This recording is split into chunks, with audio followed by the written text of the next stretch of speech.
The heat pressed down over the Arizona base thick and unrelenting as the afternoon sun bounced off rows of silent aircraft. Engines stayed cool, radio's idle tension lingering in the dry air like something waiting to snap. Then, without warning, one of the oldest planes on the line came alive. A C-130 groaned and shook as its first engine turned over, then the second. Ground crew lifted their heads confused. Inside the control tower, someone muttered a question no one answered. On the far edge of the strip, a woman in a faded flight suit moved with quiet purpose. She climbed the ramp, vanished into the cockpit, and didn't say a word. She didn't carry a badge. Her name wasn't on the manifest. But the aircraft rolled forward anyway, its heavy frame pulling itself toward the active runway, as lights blinked red across the control panel and voices crackled in protest. The tower called for shutdown. Officers shouted over each other.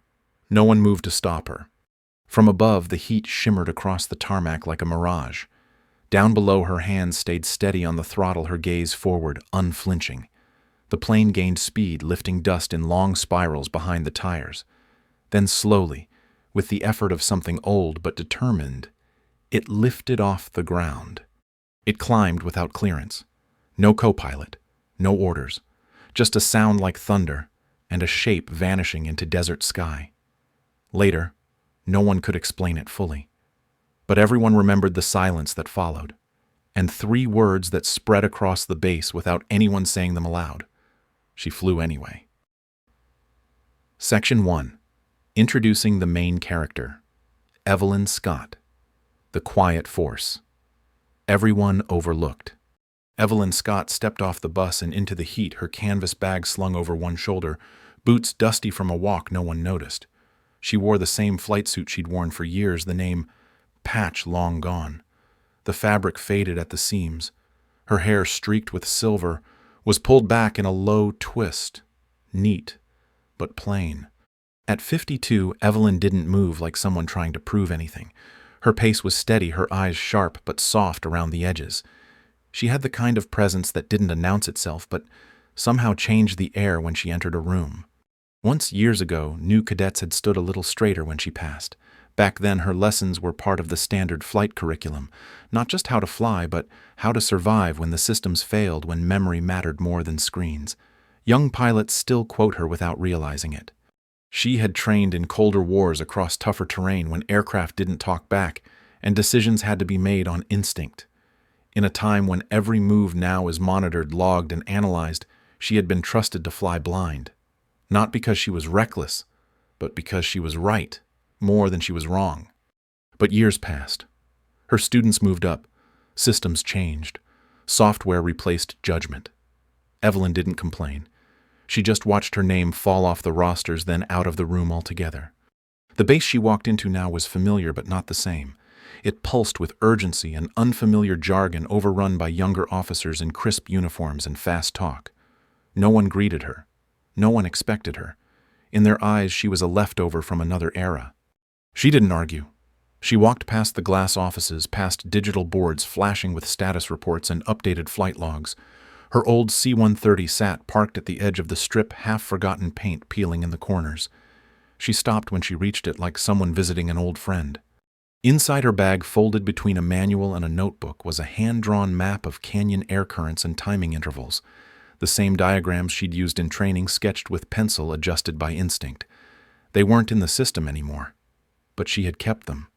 Evelyn had never chased promotion. She never asked for command. What she wanted was clear air, a working engine, and the weight of something that mattered in the back of the plane. Her records showed nothing flashy, just consistent performance, tough assignments, and cargo that always got where it needed to go. In quiet moments, cadets used to gather around her post-flight. She would sip coffee from a dented thermos eyes on the horizon and tell them not to wait for confidence to come from above. "You feel it in your gut," she'd say, "or you don't belong up there."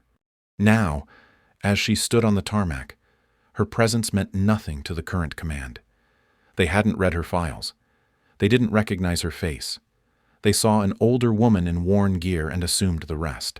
She didn't flinch when the gate officer called her ma'am like it was a joke. She didn't reply when someone offered her a clipboard meant for tech support. She just walked to her aircraft, laid a hand on the fuselage, and stood there for a minute longer than anyone thought necessary. There was no badge on her chest, no medals pinned to her collar. But in her stance and the way her eyes scanned the sky, there was something unmistakable. Not arrogance, just presence, the kind that only comes from knowing who you are, even when no one else does. Evelyn Scott hadn't flown in years, but the way she moved, the way her hand brushed the edge of the hatch said she never really stopped. And as the base rushed around her, chasing solutions through conference calls and real-time data, she stood quietly with her bag waiting for the wind to shift. Section 2. Environment Setup. A base built on tech, blinded by ego. The base buzzed with heat and tension, its rhythms sharp and uneven like a machine running too hard for too long. Aircraft lined the strip in precise formation, sleek bodies catching sun off composite metal and digital paint schemes. Nearby engineers barked into headsets while pacing between drone towers and supply scanners. Inside the logistics tent, voices overlapped across 3 separate channels, all of them clipped and urgent. Screens glowed with maps and delays, failure codes blinking red in the margins. Each failed drop added another X to the whiteboard, 3 now thick and permanent. A younger officer slammed down a file already smudged with sweat as a junior tech muttered about hydraulic faults. Someone tried to reboot a nav system with a patch that hadn't been cleared. Every conversation moved in loops, urgent but pointless. Nothing was working. The heat outside baked the runways until the air shimmered in waves. Tension rose with the temperature. People moved quickly but without direction, dragging crates, checking manifests, arguing with clipped patience that frayed by the hour. Near the main hangars, new jets gleamed like showroom models. Their cockpits were sealed, their fuselages immaculate, barely flown. Most had never seen canyon wind or mechanical drift. They were built to impress visitors, not survive terrain. At the edge of the airstrip, Evelyn's C-130 sat dull and forgotten.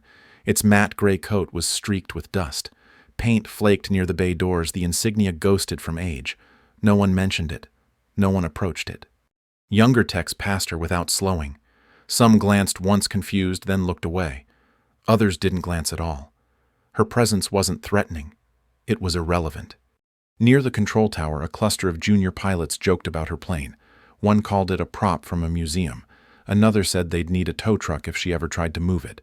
They laughed and turned back to their tablets, confidence sharp and untested. In briefing tents, strategy officers pointed at digital terrain maps and tossed acronyms like code. Evelyn's name wasn't spoken. Her past missions weren't on display. She wasn't in the system, and if it wasn't in the system, it didn't count. The difference between now and then wasn't just age, it was expectation. The base ran on checklists, software updates, and systems with fail-safes. Judgment had been outsourced. Memory was no longer a skill. It was a backup file. And Evelyn didn't belong in that model. She didn't come with a tracking badge. Her training manuals were handwritten. Her knowledge came from feel, and no one had time for feel anymore. One logistics officer saw her reviewing a paper flight card and gave a tired smirk. Another asked if she needed directions to admin.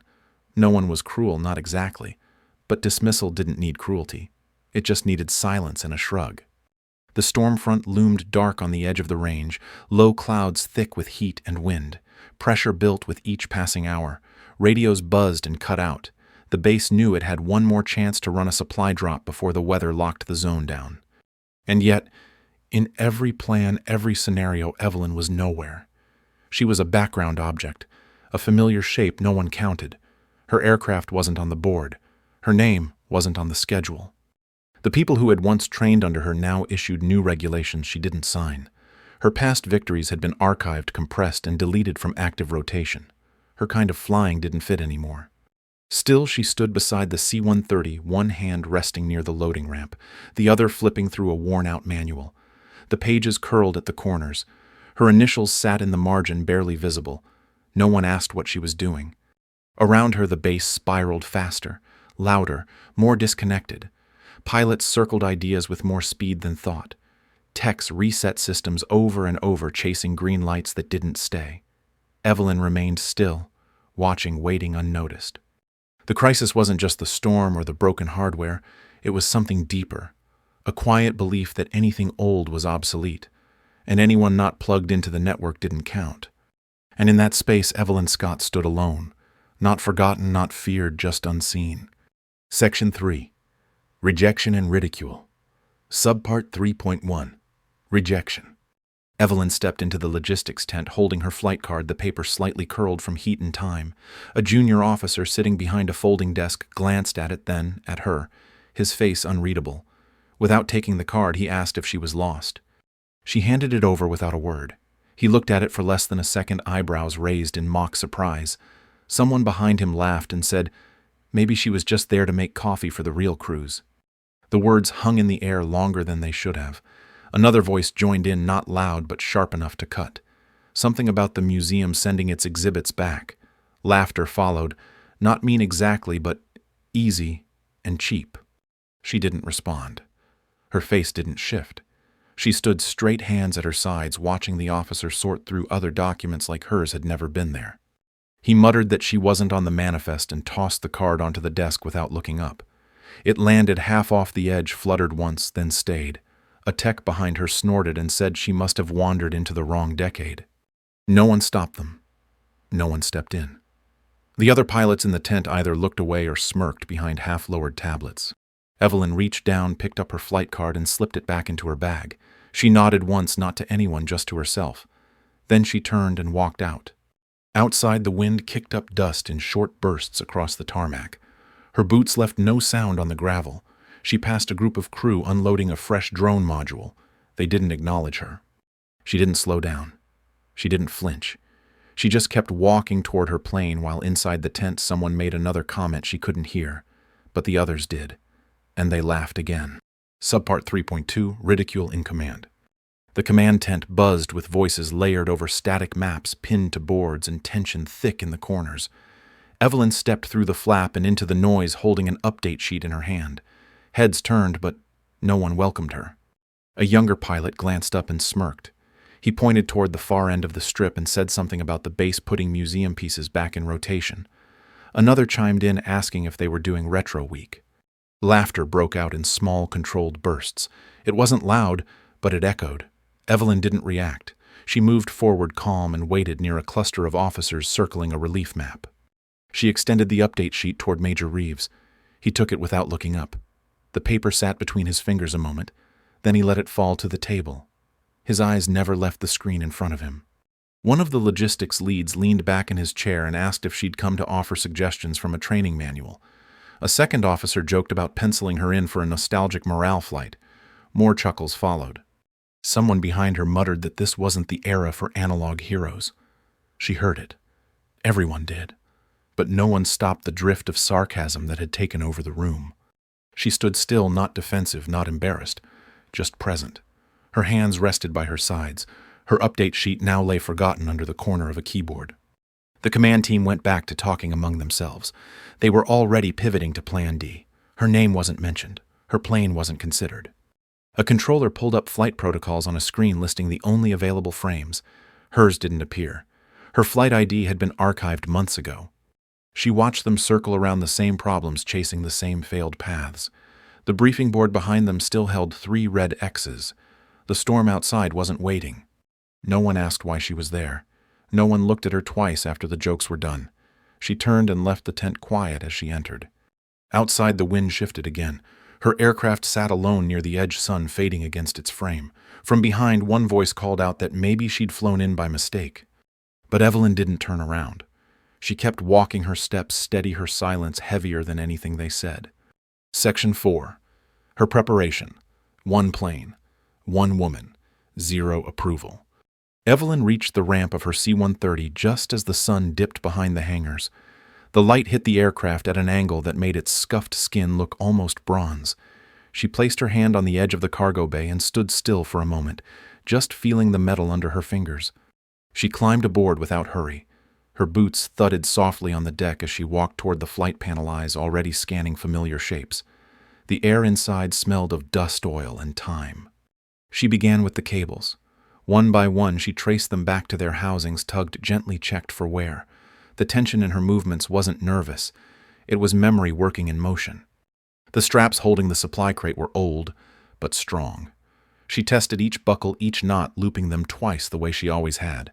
Her hands moved with a rhythm that didn't need confirmation. No one came to help. No one offered to check her work or question it. On the strip nearby, crews surrounded a grounded drone with 4 techs arguing over diagnostics. Inside the C-130, Evelyn moved alone. She adjusted the ramp mechanism, rotated the hydraulic lock to test its hold, and wiped grit from the override lever. The creak it made was familiar. She let it speak and moved on. She took the manual from her bag and opened it across her lap. Pages curled at the edges filled with handwritten notes and diagrams drawn by her own hand. Some had smudges where pencil met sweat. She studied a particular page marked with a circled drop arc and a line labeled margin for canyon drift. It wasn't theory. It was memory mapped from the field, the kind no algorithm could replicate. Outside the aircraft, the wind picked up and tossed dust across the tarmac. Radios buzzed faintly through the open hatch. No updates. No plan. The tent flaps in command barely moved. The people inside were still talking. She flipped to another page, ran her finger along a note she'd written more than a decade ago. Adjust for shears at shelf 4. Ignore forecast. Trust feel. She closed the book. The crate in the cargo bay was sealed tight. Its weight had shifted slightly. She repositioned the supports and tightened the straps again just to be sure. No one told her to do it, but someone had to. In the tower, lights blinked from amber to red. A third weather alert chimed and was ignored. Evelyn kept working. Her jaw set in quiet concentration. Her eyes checked everything twice. She pulled on gloves that were worn through at the thumbs, wiped the front glass of the cockpit clean, then sat behind the controls. The chair creaked beneath her. She didn't flinch. She didn't prep for attention. She wasn't hoping for approval. She prepared because the crate needed to move and no one else had moved it.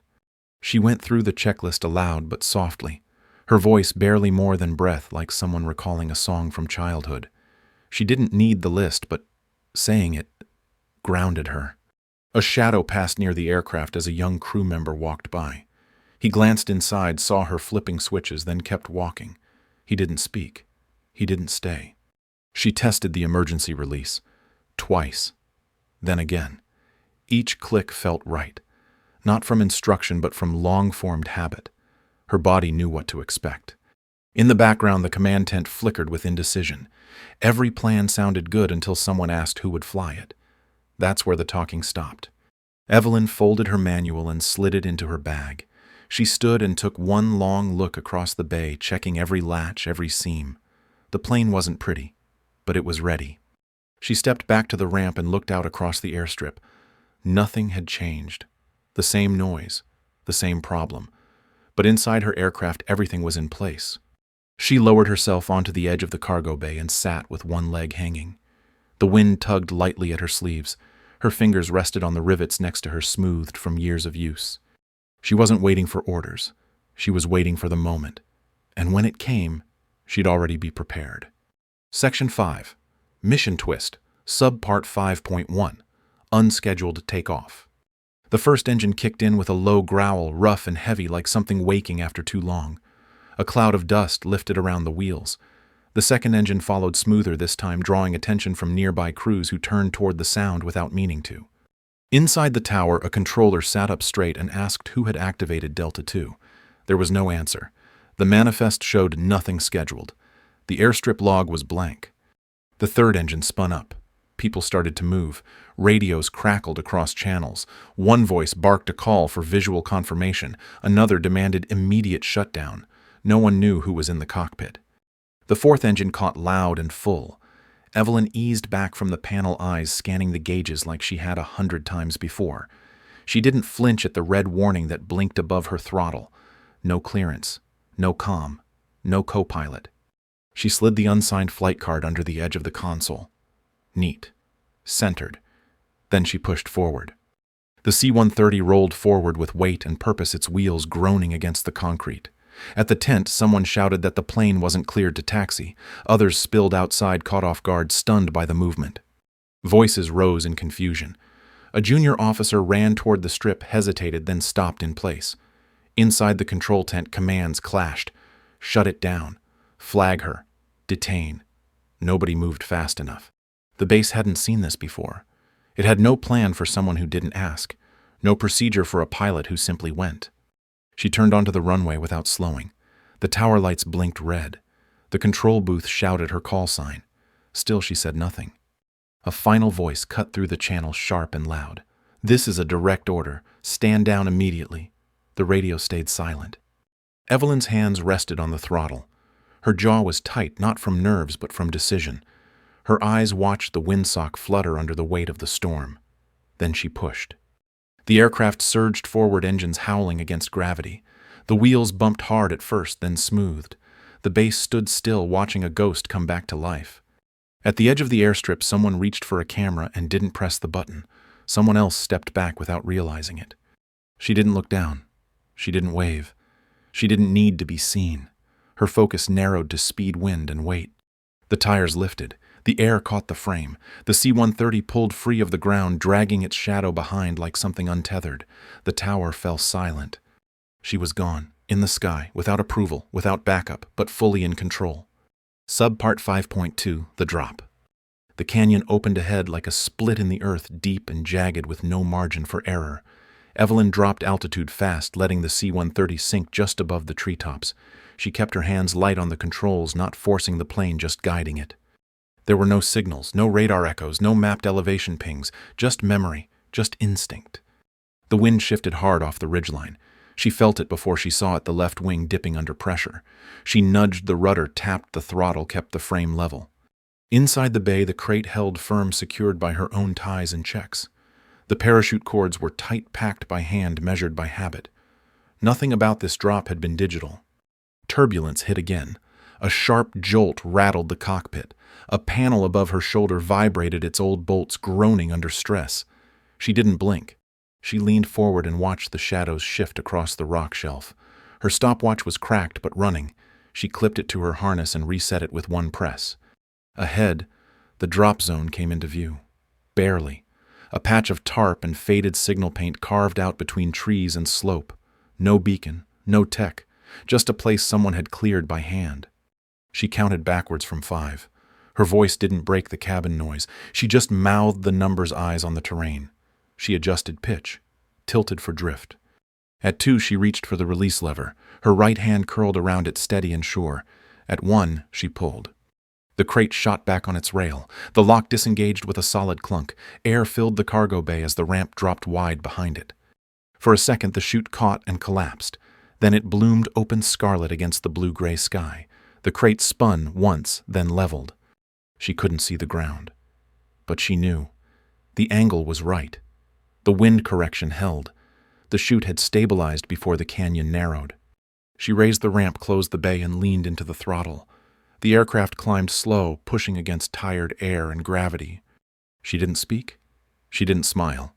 But the cockpit hummed with something alive, the kind of stillness that only comes after doing something hard and getting it right. Behind her, the storm dragged its edge across the sky. Below her, the crate dropped clean. Evelyn didn't need to see it land. She had felt it. That was enough. Section 6. Shift in Silence. Subpart 6.1. Unacknowledged Glory. The C-130 touched down without fanfare, its wheels thudding softly against the runway as the storm faded into the distance. Evelyn taxied the aircraft to the far edge, the same quiet corner it had always occupied. The engines wound down one by one, each hum falling into silence. No one met her at the strip. No officers, no command. The tower offered no response. She stepped down from the ramp and let her boots settle into the dust. The air was still heavy, but calmer now. She looked once toward the control tower, then turned back to the plane. At some point, a small thermos appeared beside the landing gear. No name, no tag. Just there. Set down with care and left without a word. Evelyn didn't touch it. She noticed it. That was enough. She climbed up and sat on the edge of the cargo bay, flight bag resting at her feet. Across the airstrip, movement slowed. Conversations quieted. A few heads turned toward her, but no one approached. The joking had stopped. Inside the logistics tent, a junior officer updated the manifest. He didn't ask permission. He simply adjusted a line, then added her code in small, careful print. Nothing official. Just a name returned to the list. No announcements were made. No records were corrected. But things shifted. People noticed. A group of medics passed by with lighter steps. One nodded toward her plane and kept walking. Someone moved a stack of crates to clear the path near her aircraft. No one explained why. She opened her flight report and began writing. Each entry matched the time on her cracked stopwatch. She didn't rush. Her pen moved in straight lines. No one asked for the report, but she filled it out block letters clean and quiet. She wrote the weather, the drop time, the chute deployment, the climb back. A gust of wind rolled across the lot, lifting dust in low spirals. She paused and looked out toward the mountains. The sky had softened to a deep gray blue. The storm was gone. The C-130's surface still held the scratches and wear of years, but now it looked different, like something that had proven itself one more time. No polish, no shine, just presence. The shift wasn't loud. It didn't come with applause. But people walked slower near her plane, more careful with their words, more still when she passed. Evelyn finished her report and folded it once. She placed it inside her flight bag and closed the flap. Then she picked up the thermos and turned it once in her hand. She didn't smile. She didn't need to. She sat back down on the ramp, shoulders relaxed, and watched the light change across the tarmac. For the first time all day, no one ignored her, and no one dared to speak over her silence. Subpart 6.2. A Quiet Legend. A few days after the flight, a short note showed up in a regional logistics column. It mentioned an unscheduled drop that succeeded where 3 approved missions had failed. No names, no aircraft number, just a line about an older model making the final pass. Someone caught the detail. A retired instructor reading between the lines recognized the drop arc described. He pulled out an old flight binder and flipped to a canyon drill section marked with hand-drawn timing curves. The initials in the margin matched. That scan made its way into a veterans forum. Buried in a thread about lost flying methods, it caught quiet attention. Instructors at a nearby base started referencing it in timing drills. They didn't name her directly, but they said the phrase anyway. She flew it anyway. It spread slowly. Scrawled on whiteboards, mumbled in early morning briefings, stitched onto flight patches in tiny font. No one claimed to start it. No one tried to explain. Her name began to reappear in training packets, not in headlines or summaries, in footnotes, in diagrams too old for the current manuals. The legend took root. New cadets whispered about a pilot who dropped blind and nailed the mark. They didn't know what she looked like, but they knew the wind correction, the margin she flew, the line she trusted. There were no photos, no awards, no interviews. When asked, base commanders said nothing, but the phrase lingered. She flew it anyway. It wasn't a slogan. It was a sentence with weight, a sentence people used when things got hard, when the sky didn't cooperate, when someone had to go first. And somewhere in hangars far from command centers, young pilots paused longer near the old aircraft. Just to look, just to wonder, just to remember that sometimes the ones who change everything never ask to be seen. Weeks passed. The weather cleared. The base returned to its routines, but something had shifted in the silence. Evelyn was seen once early in the morning checking the underside of the wing with a rag in her hand and the same canvas bag over her shoulder. No one spoke to her. No one asked questions. By the time anyone looked again, the aircraft was gone. No announcement followed. No update. Just absence. Her flight card never returned to the desk. Her name never showed on a broadcast. But her presence stayed. In small things. A pause before someone dismissed an old manual. A nod toward the C-130, now parked closer to the center of the strip than the edge. Her thermos sat untouched on the corner of a bench like someone meant to return. A note appeared one morning on the back wall of the hangar taped near the switchboard. It read in block print, "No clearance needed when you're already over the target." Nobody signed it. Nobody took it down. Some called it myth. Others called it memory. But everyone treated it with care. Not because she asked for that, but because she proved it. She didn't campaign for a second chance. She didn't argue with anyone who doubted her. She didn't show up to the after-action reviews. She simply prepared, acted, and left the result behind. Her quiet conviction outlasted noise. Her skill reshaped respect. And her silence taught more than 100 debriefs ever could. The phrase stayed in the air like a trace of her flight path. She flew it anyway.